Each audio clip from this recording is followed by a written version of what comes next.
Chances are you probably know someone who has been sick or feeling off, and it's no coincidence allergy season is in full swing. Maybe you have felt under the weather. Just taking a look at your car will tell you that allergy season is in full swing.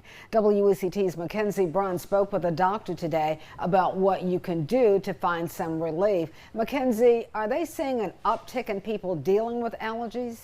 Yeah, they are, Fran. The folks at Med North Health Center in Wilmington say with plants blooming, there is a surge of patients reacting to pollen. For some people, moving here can present allergies for the first time. I have heard from several transplants who say allergy season is hitting them particularly hard. So here's what to look out for. Symptoms can feel just like a cold: congestion, itchy, watery eyes, and a scratchy throat. Doctors say to limit outdoor time if you have reactions often, and to pick up an over-the-counter medicine like Claritin or a steroid nasal spray. For Garrett Lacrosse, who says allergies are a problem this time of the year, those symptoms make something as simple as playing with his kids on the playground a challenge. The pollen gets pretty heavy here in Wilmington with the pine trees and everything else, the azaleas blooming. So change a lot of filters, a lot of Claritin.